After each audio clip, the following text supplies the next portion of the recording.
Hello everyone, this is Khushboo Jain and welcome to my YouTube channel. Last हमने marathons में e commerce वाला part ख़त्म किया था। आज हम बात करेंगे ई कॉमर्स सिक्योरिटी के बारे में और कोशिश करूँगी आज पूरा मैं ख़त्म कर दूँ, मतलब कोशिश क्या ख़त्म ही आज मैं कर दूँगी। ओके, तो ई कॉमर्स सिक्योरिटी के बारे में हम बात करते हैं बिना देर किए। अब तक आपने मेरा चैनल सब्सक्राइब नहीं किया है तो प्लीज़ आप मेरे चैनल को सब्सक्राइब कर देना और बेल आइकन को भी प्रेस कर देना, क्योंकि आगे आने वाले इम्पॉर्टेंट चैप्टर्स में रिवाइज कराने वाली हूँ। ओके, चलो स्टार्ट करते हैं। E commerce security measured on following dimensions. कैसे कैसे मेजर की जाएगी? तो बहुत सारे ऐसे डायमेंशंस हैं जहाँ पे ये मेजर की जाएगी। जैसे कि यहाँ पे पहला हमने मेजर देखेंगे हम लोग इंटीग्रिटी।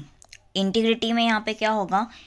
यहाँ पे इंटीग्रिटी में होगा it prevent against unauthorise data modification, मतलब कोई भी तरह का यहाँ पे मॉडिफिकेशन, अनऑथराइज जो डेटा होगा वो मॉडिफाई नहीं किया जाएगा। ठीक है, इसे प्रिवेंट करेगा। ठीक है, उसके बाद में ऑथेंटिसिटी, फिर यहाँ पे ऑथेंटिकेशन ऑफ डेटा सोर्स, ये यहाँ पे है।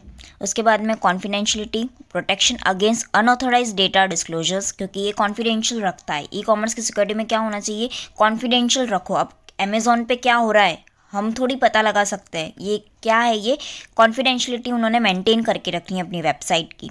प्राइवेसी, तो provision of data control and disclosure.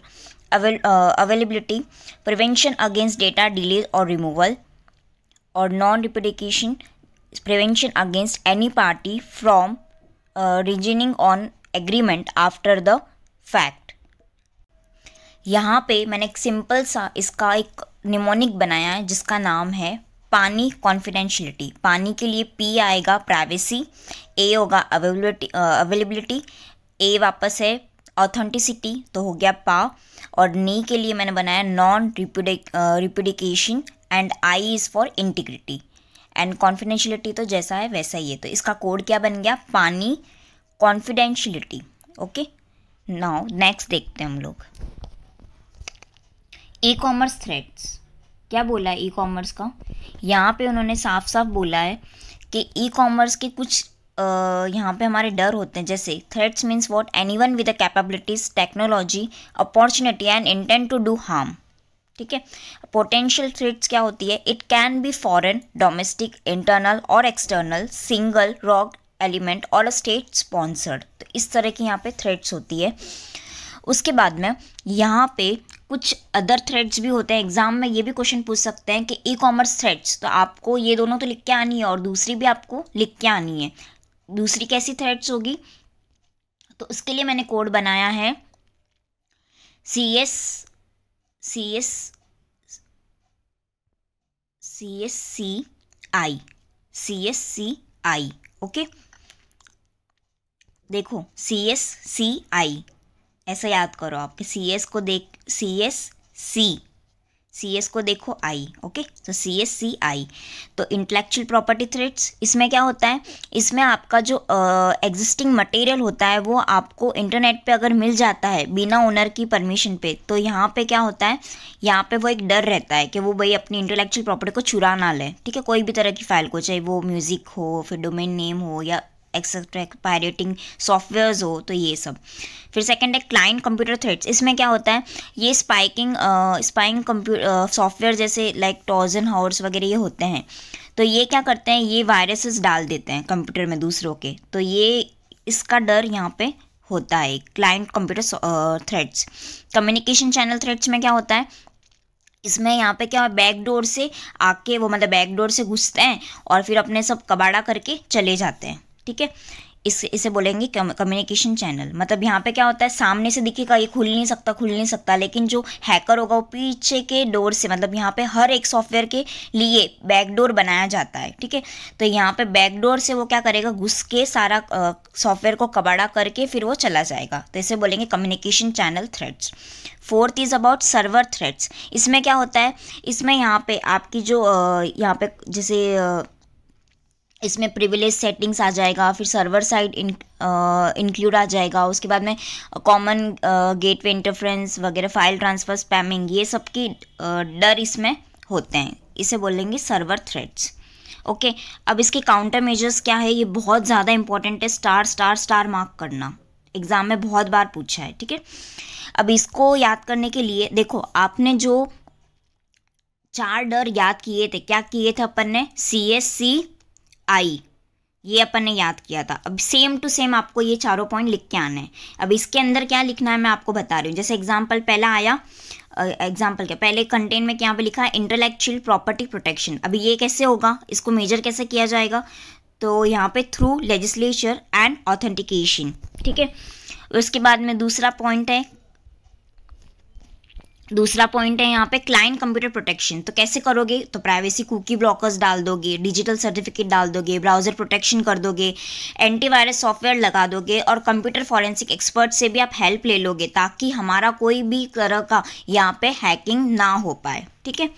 उसके बाद में कम्युनिकेशन चैनल प्रोटेक्शन, तो उसके क्या करोगे, तो use of encryption, use of secure stock layers, use of secure hypertext transfer protocol. यहाँ पे क्या होता है, देखो कोई भी तरह की अगर आप वेबसाइट खोलोगे, जब उसका आप देखोगे ना URL में S और HTTP देखोगे, इसका मतलब क्या है, ये पूरी तरीके से सिक्योर्ड है, ठीक है। ये एक नई बात थी यहाँ पे। यूज़ ऑफ डिजिटल सिग्नेचर, यहाँ पे ये आप डाल सकते हो as for a counter measure, okay. Server protection कैसे कर सकते हो, तो उसमें जो पहला पॉइंट है एक्सेस कंट्रोल एंड ऑथेंटिकेशन, मतलब कैसे किस तरह से आप कंट्रोल कर सकते हो और किस तरह से ऑथेंटिकेट कर सकता है कि भाई जो यूज़र है वो क्या है, मतलब ऑथेंटिकेटेड यूज़र है। तो digital signature from the user and password, जो नॉर्मली सब साइट पे आजकल होता है। अगर आप इंस्टीट्यूट की भी करोगे तो आपको अपना यहाँ पे रजिस्ट्रेशन नंबर डालना पड़ेगा, देन आपको पासवर्ड डालना पड़ेगा। तो ये क्या होता है, ये सर्वर प्रोटेक्शन के लिए यूज़ होता है। उसके बाद में थर्ड पॉइंट है एसेस कंट्रोल लिस्ट, ठीक है। उसके बाद में यहाँ पे और यहाँ पे लास्ट उसका बी पार्ट होगा फायरवॉल्स में यहाँ पे क्या होता है, फायरवॉल्स में यहाँ पे वो अपने सर्वर प्रोटेक्शन के लिए फायरवॉल्स डाल देते हैं, ओके। उसके बाद में किस तरह से आप मिनिमाइज़ कर सकते हो सिक्योरिटी थ्रेट्स को, तो क्या कर सकते हो, ये आपको लर्न करना मतलब इम्पॉर्टेंट है, काफ़ी अच्छा है, ठीक है। इसमें आपको क्या करना है, पहले आपको रिस्क असेसमेंट करवानी है कि भाई हमारा जो सॉफ्टवेयर है वो कितना रिस्की है, करवा ली रिस्क असेसमेंट। उसके बाद में डेवलप सिक्योरिटी पॉलिसीज़ करो कि भाई हमारे एसेट्स किस तरह से प्रोटेक्शन हमको उनको मिलनी चाहिए, उसके बाद में कौन कौन से एसेट्स को हमें प्रोटेक्ट करना है, उस प्रोटेक्शन के लिए कौन रिस्पॉन्सिबल है, ठीक है। और जैसे आप कौन सी यूज़र से हमें एक्सेप्टेंस लेना चाहिए, मतलब उसको खोलने देना चाहिए और उसको वेबसाइट खोलने नहीं देना चाहिए, तो ये आपको असेस करना पड़ेगा। उसके बाद में you have to develop an implementation plan, मतलब अब आपका वर्ड्स में काम नहीं होगा, अब आपका एक्शन में काम होगा, ठीक है। उसके बाद में क्रिएट अ सिक्योरिटी ऑर्गेनाइजेशन, ठीक है, ताकि वो जो एडमिनिस्ट्रेटर हो वो क्या करे, सारी पॉलिसी को अच्छे से इम्प्लीमेंट करवा ले, ओके। एंड लास्ट में होगा परफॉर्म सिक्योरिटी ऑडिट करना ज़रूरी है, जिससे हमें पता चलता है कि हमारी ऑर्गेनाइजेशन में कहाँ कहाँ लैकुना चल रहा है। अब बात करते हैं success of e supply chain. ये भी बहुत बार क्वेश्चन आया है, तो इसको मैंने एकदम अगर मॉड्यूल से पढ़ोगे तो मॉड्यूल से आपको पैरा पैरा पैरा पढ़ना बहुत जान पाएगा। तो मैंने क्या किया, उसके कुछ पॉइंट्स यहाँ पे डाल दिए हैं जो आपके समझने के लिए और लिखने के लिए एग्ज़ाम में ईजी हो जाएगा, ठीक है। तो success of e supply depend on किस किस पे डिपेंड होता है, तो ability of all supply chain partners to view partner collaboration as a strategic assets, well defined supply chain strategy. It includes that understanding of existing strength and weakness, well-defined plan for improvement, and established objective for the supply chain performance. Information visibility along the entire supply chain, speed, cost, quality, and customer service, integrating supply chain more tightly. अब यहाँ पे जब भी ई supply की यहाँ पे बात होगी तो यहाँ पे उसको सक्सेसफुल बनाने के लिए क्या क्या चाहिए, तो आपके यहाँ पे पार्टनर्स होने चाहिए जो एज अ कोलैबोरेटर वो काम करे। उसके बाद में आपकी एक प्रॉपर स्ट्रैटेजी होनी चाहिए जिससे इम्प्लीमेंटेशन ईजी हो जाए और प्लान भी एकदम मतलब बोलते हैं ना वर्ड्स में नहीं एक्शंस में आए, ओके। इन्फॉर्मेशन यहाँ पे जो भी होगी सप्लाई चेन की वो विजिबल होनी चाहिए, ठीक है। उसके बाद में इसकी स्पीड, कॉस्ट, ये क्या हो जाएगी, ये यहाँ पे फास्ट होनी चाहिए क्योंकि ई वाला है। यहाँ पे इलेक्ट्रॉनिक जब बात करते तो ये सारी बातें देखी जाती है, ठीक है। उसके बाद में इंटीग्रेटिंग सप्लाई चेन और मोर यहाँ पे टाइटली, ठीक है। तो इस तरीके से यहाँ पे हमने स्ट्रैटेजी, सक्सेसफुल स्ट्रैटेजी देखी है। ओके, अब बात करते हैं ईडीआई की। ईडीआई क्या होता है? बेसिक एलिमेंट ऑफ ईडीआई क्या है ये? तो computer to computer exchange business documents. EDI exchanges information in a standard format. Information is exchange between और अमंग द बिजनेस पार्टनर्स। क्या होता है? कंप्यूटर टू कंप्यूटर होता है, बिजनेस डॉक्यूमेंट के लिए होता है। EDI exchange the information in standard format, एक इनका प्रॉपर पर्टिकुलर फॉर्मेट होता है, उसमें वो लोग क्या करते हैं? अपनी इन्फॉर्मेशन को एक्सचेंज करते हैं। इन्फॉर्मेशन इज एक्सचेंज बिटवीन या फिर अमंग द बिजनेस पार्टनर, ठीक है। अब यहाँ पे अगर एक यूएस में बैठा है, एक इंडिया में बैठा है, तो क्या वो बार बार वो आएगा यूएस वाला इंडिया में या इंडिया वाला यूएस जाएगा? तो नहीं, वो क्या करते हैं? फिर ईडीआई का यूज़ करके यहाँ पे वो काम करते हैं, ठीक है। अब बेनिफिट्स ऑफ ईडीआई क्या है? तो टोटल इसके बेनिफिट्स यहाँ पे हम लोग देख लेते हैं कितने बेनिफिट्स है। इट डॉक्यूमेंट रीकीइंग, मतलब क्या? It reduce the labour cost, elimination of human keying errors, faster document processing, instant document retrieval, remove reliance on the postal services, ठीक है। ये आपको समझ ही गया होगा। इट एलिमिनेट पेपर वर्क, इसका मतलब क्या? It save the stationery and printing cost, document storage cost, postage cost, ठीक है। It reduces lead times and stock holding. नहीं तो क्या होता है ना, स्टॉक, अब कोई भी चीज़ हमें अगर पड़ी रही तो वो हमको स्टोर करके रखनी पड़ती है। तो यहाँ पे क्या हो रहा है? लीड टाइम्स, जो अब ईओक्यू ना, अगर आपने पढ़ा होगा, ईओक्यू में क्या होता है कि हमको पहले मिनिमम क्वांटिटी मेंटेन करने के रखनी पड़ती है, लीड टाइम निकालना पड़ता है, कितने दिन से कैसे हमको पहले रखनी है, स्टोर करनी है प्रोडक्ट को। तो ये सब क्या होता है? यहाँ पे क्या होता है? It reduce the lead times and stock holding. तो using EDI company can plan their production and a stock level.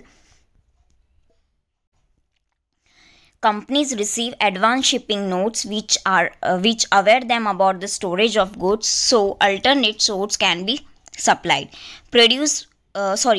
Processed much faster, reduce lead times and speed up the payment. Fourth point क्या? It increases the quality of trading relationship. मतलब क्या? Easier to read, accurately supply.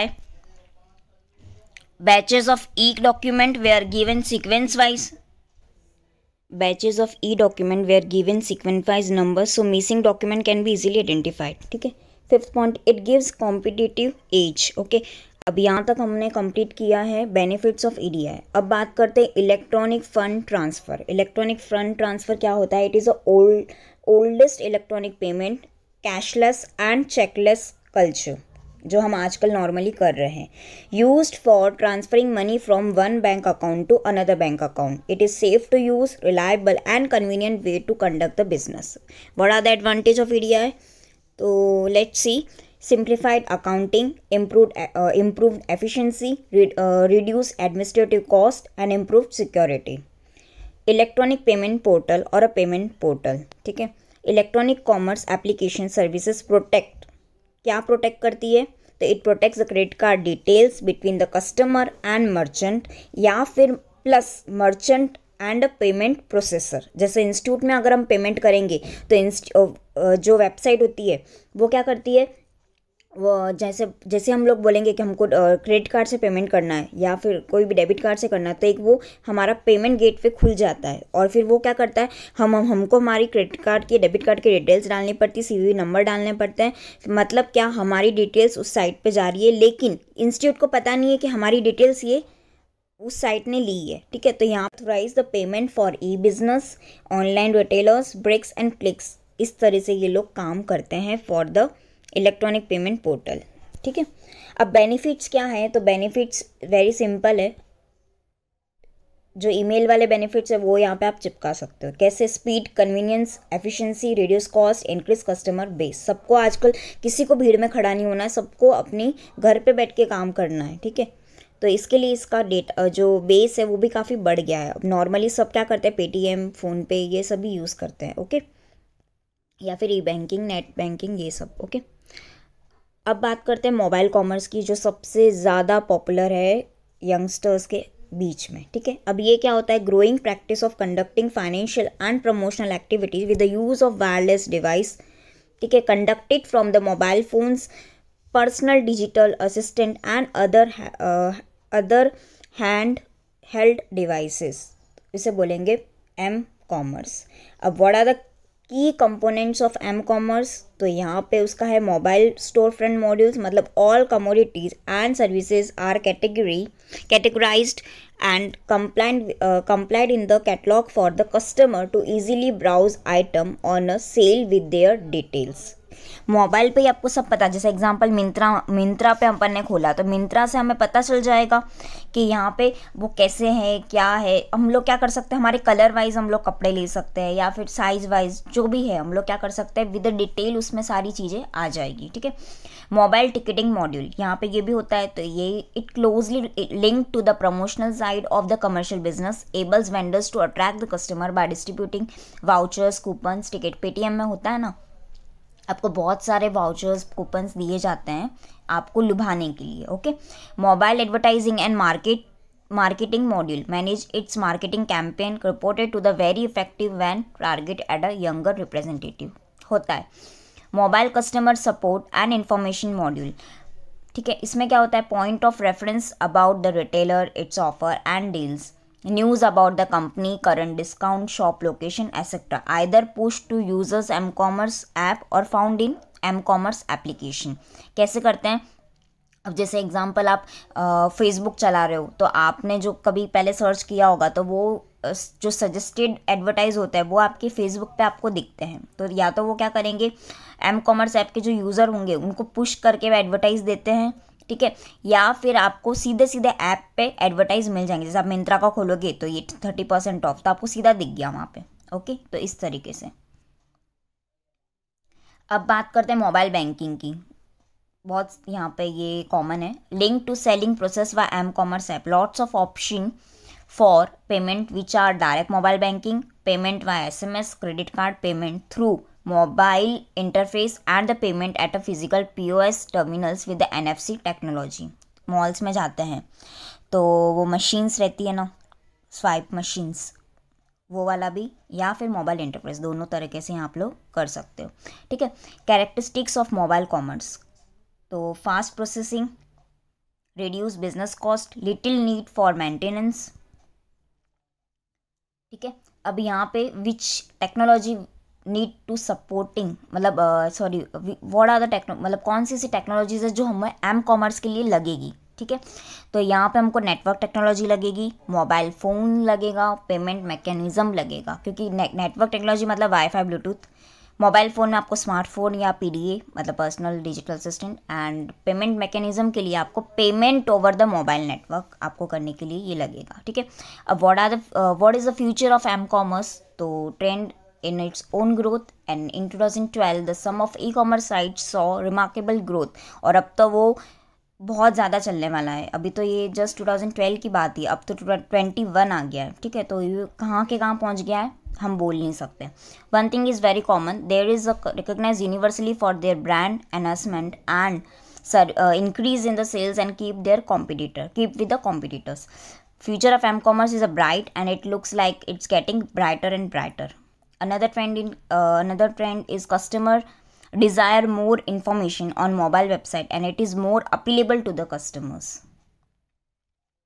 Bluetooth सभी को पता है, and most of the persons uses the Bluetooth, क्योंकि आजकल तो वो आप iPods ले लो, सॉरी एयरपॉड्स ले लो, आप कुछ भी कर सकते हो, तो उसमें आपको ये लगता ही है ब्लूटूथ। ओके, तो ब्लूटूथ क्या लिखना उसे बहुत टफ है, तो लेट्स सी, मैंने बहुत सिंपल यहाँ पे पॉइंट्स में इसको डिस्क्राइब किया है। लेट्स सी, पूरी मॉड्यूल की मतलब लैंग्वेज है, बट मैंने उसको शॉर्ट में करके किया है, तो यही लैंग्वेज आप एग्जाम में भी लिख के आ सकते हो। ठीक है, allows to device to be connected to each other wirelessly. ठीक है, most common use is in hand free devices such handsets using with a mobile phone. ठीक है, invented in 1994 by Ericsson, the company name special interest group developed Bluetooth, and this name came from the 10th century Danish king named Harald Bluetooth, who was responsible for uniting Norway, Sweden and Denmark. Features of Bluetooth.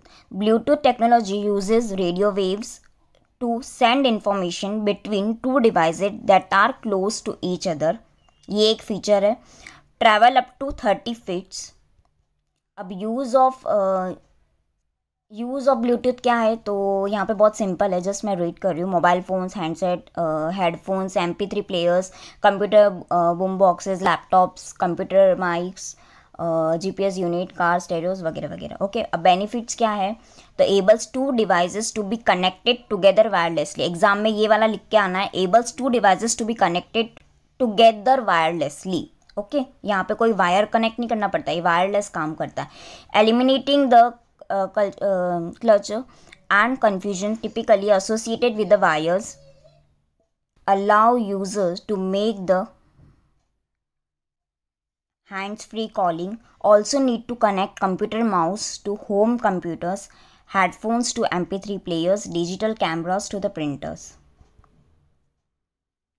What is Wi-Fi? The Wi-Fi is a wireless networking technology. It provide wireless high speed internet and network connection. ठीक है, it provide मतलब main इसमें का जो common misconception है वो क्या है, कैसे बोला जाता है वायरलेस फिडिलिटी, लेकिन इसका एग्जैक्टली नाम क्या है, तो IEEE 802.11x ये नाम है। ठीक है, अब ये जो वायरलेस फिडिलिटी है इसने किसने ओन किया था, तो वाईफाई अलायंस ने इसे ओन किया था। और IEEE जो है वो नाम क्यों दिया गया था, तो ये नाम दिया गया था institute of electrical and electronics engineer. तो यहाँ पे आपको IEEE याद रखना है अगर आपको रहता है तो, नहीं तो आप सीधा सीधा याद रखना institute of electrical and electronics engineer 802.11x। ठीक है, आप ऐसे याद रखो 8 Feb 2011। ओके, इस तरह से याद रखोगे तो वो दिमाग में रहेगा आपके। हाउ वाईफाई वर्क्स, तो no physical wired connection between sender and receiver using radio frequency within the electromagnetic spectrum associate with the radio waves propagation. तो यहाँ पे जो वाईफाई होता है वो काम कैसे करता है, तो यहाँ पे कोई तरह वायर कनेक्शन यहाँ पे नहीं होता है, यहाँ पे there is no physical wired connection between the sender and receiver using the, ये क्या करता है रेडियो फ्रिक्वेंसी का यूज़ करके एक इलेक्ट्रोमैग्नेटिक स्पेक्ट्रम बनाता है which is associated with the radio wave propagation. ठीक है, तो इस तरह से ही काम करता है। Communication across wireless network is a lot like a two-way radio communication. ठीक है, a computer wireless adapter translate data into the radio signal and transmit it using antenna. ठीक है, a wireless router receives the signal and decodes it. The router send the information to the internet using physical wired Ethernet connection. ठीक है, router क्या करता है, हमें information भेजता है, जो हमारे वाईफाई का कनेक्शन लगा होता है वहाँ पे वो एथरनेट कनेक्शन के थ्रू वो भेजता है। Okay, the process also work in reverse with the router translating into the radio signal and sending to the wireless adapter. अब यहाँ पे बात करते हैं फीचर्स ऑफ वाईफाई। तो new expects in the ground of networking, the broadcast of data is completed by radio waves and cost of cables able the user to get access on internet anywhere in the given location. ठीक है, तो यही wifi यहाँ पे ख़त्म होता है। Next हमारा टॉपिक है कस्टमर रिलेशनशिप मैनेजमेंट। इंपॉर्टेंट है, ये क्या होता है, तो इंफॉर्मेशन इंडस्ट्रीज़ में ये होता है, और ये होता है for the methodology software and internet capabilities which help the enterprise to manage the customer relation in organised way, and CRM is a central customer repository for all things customer. Customer के related आपको यहाँ पे सब कुछ मिल जाएगा। CRM enabling businesses of all sizes to be more efficient and predictability and through thoughtfully service, sell and market to their customers. One industry view, CRM consists of, एक industry की तरफ से हम देख लेते हैं कि CRM क्या होता है। तो CRM helping enterprise to able its marketing department to identify and target their best customer campaign sales team leader। आप कोई भी शोरूम में चले जाओ, जैसे ब्लैकबेरी के शोरूम में गए तो उनको वहाँ पे पता रहता है कि कौन सी शर्ट की ज़्यादा डिमांड है, ठीक है, कौन सी ट्राउजर्स की ज़्यादा डिमांड है, कौन से बेस्ट कस्टमर है। ठीक है, तो किस तरह से कस्टमर को अट्रैक्ट किया जाए, उनके लिए कैंपेन्स चलाए जाते हैं। फिर सेल्स टीम का यहाँ पे लीडर कैसे काम करा, वो सब उसमें आपको CRM के इसमें सॉफ्टवेयर में मिल जाएगा, ठीक है। Assist organisations to improve the sales accounts and sales management, allow formation of individualized relationship between the customer, provide employees with the information and process for the need, and build relationship with the customer, company and its distributors. अब e commerce and C R M का अगर difference पूछा तो क्या है, देखते हैं। This both are the tool design to learn more about the customer, their preferences and clever way to market and remarket to them. This tool is convenience for your customer, not for your company. Both e-commerce and CRM are designed to eliminate the need to talk to their customers because they had shopping cart with the image of product on their website. Example यहाँ पे मिंत्रा, ठीक है। तो यहाँ पे मेरा ये topic ख़त्म होता है, ठीक है। मैंने आपका पूरा यहाँ पे चैप्टर 7 कंप्लीट करा के दिया। अब नेक्स्ट जो चैप्टर होगा हमारा होगा चैप्टर नंबर 5। तो प्लीज़ अगर मेरा आपने अभी तक चैनल सब्सक्राइब नहीं किया है तो चैनल को सब्सक्राइब करना और बेल आइकॉन भी प्रेस कर लेना, ताकि आने वाले जो चैप्टर्स है आपको जल्दी से जल्दी मिल जाए। प्लीज़ अगर आपको ये वीडियो अच्छा लगे तो प्लीज़ लाइक द वीडियो और कमेंट करके मुझे ज़रूर बताना कि आपको ये वीडियो कैसा लगा।